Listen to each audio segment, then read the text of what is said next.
Sa mga katik vloggers, mga subscribers, bago tsaka luma, mga supporters, mga dumaan, dumalaw at bumisita sa channel, lahat ng mga viewers, secret viewers at silent viewers, magandang araw.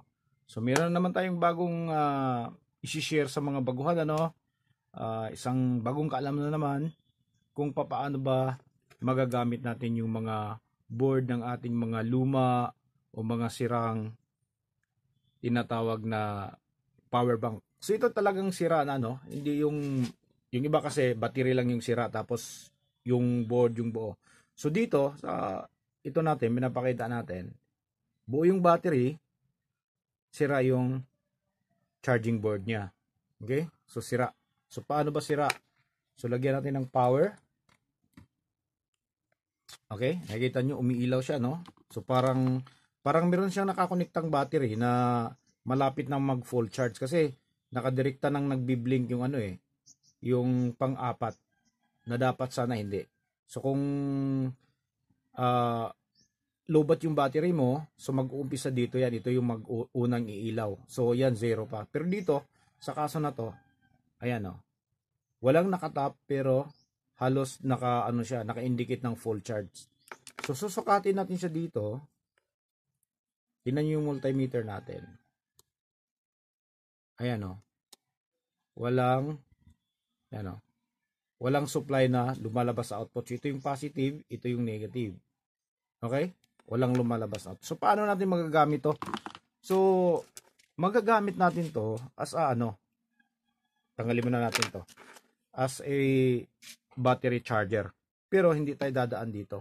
Okay? So katulad nito, meron tayong mga ginagawang solar LED, yung mga portable, maliliit. To lahat? Bago to lahat.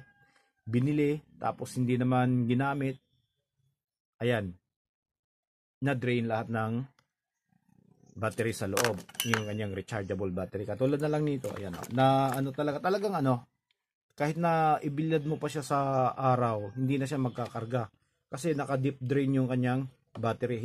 Hindi kakayanan ng charging circuit yung pagkakarga dito na sobrang sobrang drain yung battery. Tingnan nyo. Okay, so ilan na lang yung naiwan diyan.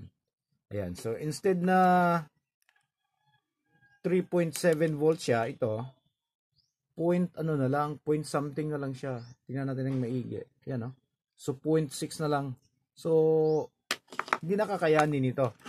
Hindi nakakayanin. So ang gagawin natin, ididirekta natin siya. Okay?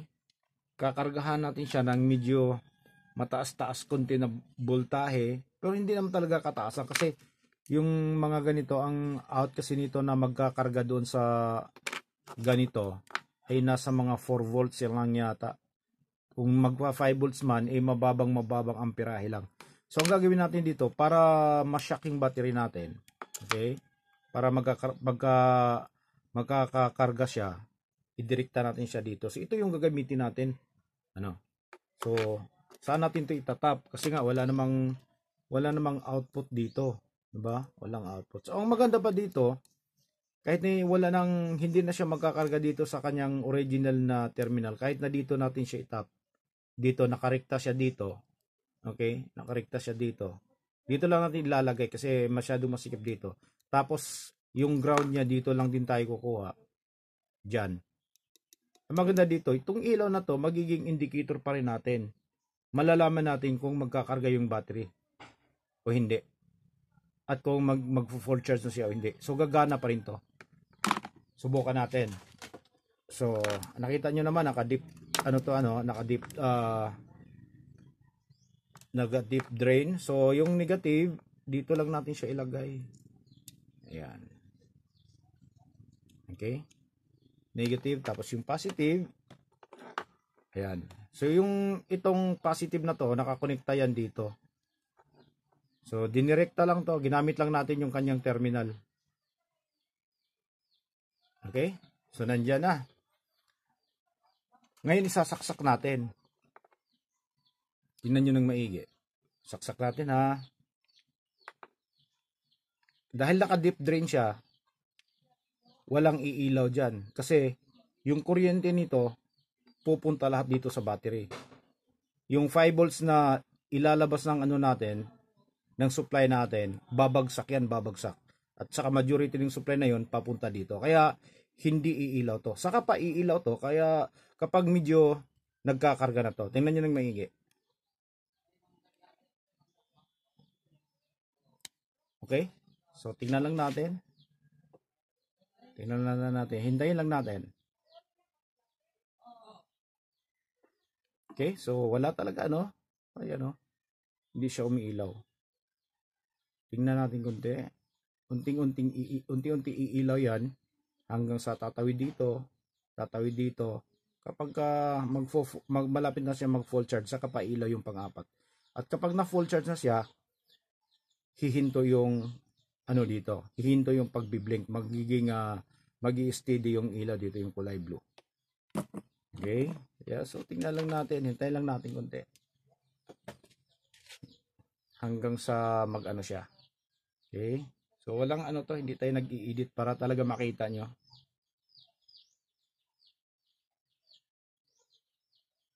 Okay, so ipapakita natin yung supply, ano, kung ilan yung binagsak.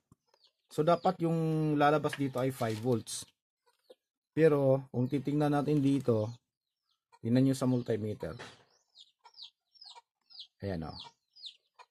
Nasa 3 point something na lang, 3.8. So laki nung binagsak. Okay, so hintayin lang natin. Hintayin lang natin konti. Hintayin lang natin hanggang sa umilaw siya.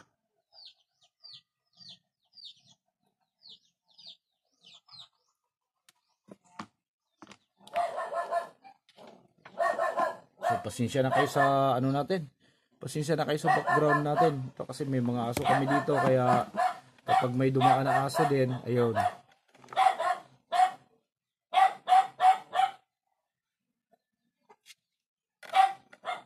Ayan. So ayan o, nakita nyo, ayan. Umilaw na siya. Tapos nag-uumpisa ng uminit yung battery natin. Ayan o. Unti-unti yan. Tatawid yan. Ayan o.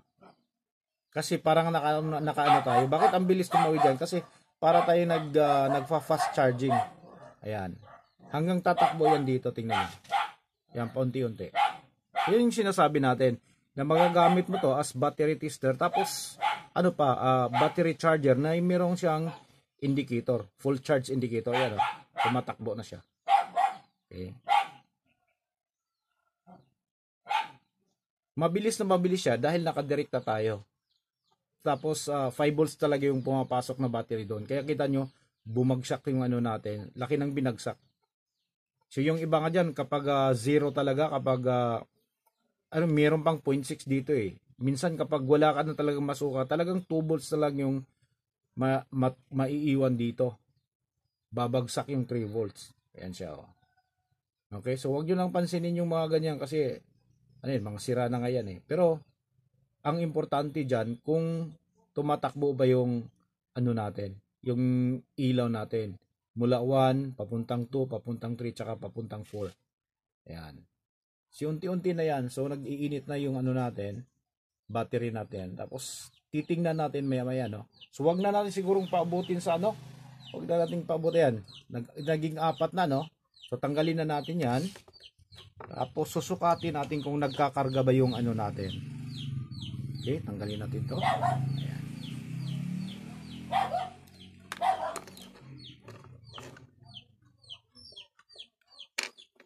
Okay. So ngayon, sukatin natin siya. Pasensya na kayo. Manok na naman ngayon yung maingay. Tingnan nyo ng maigi. Ayan. Di ba? Nagkakarga na. Ngayon, susubok natin siya dito. Kung iilaw na ba to.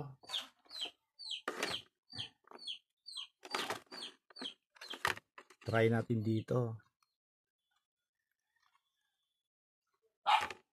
Di ba nakita nyo? So, yung mga ganito natin, pwede pang gamitin yan. Huwag nyong itapon.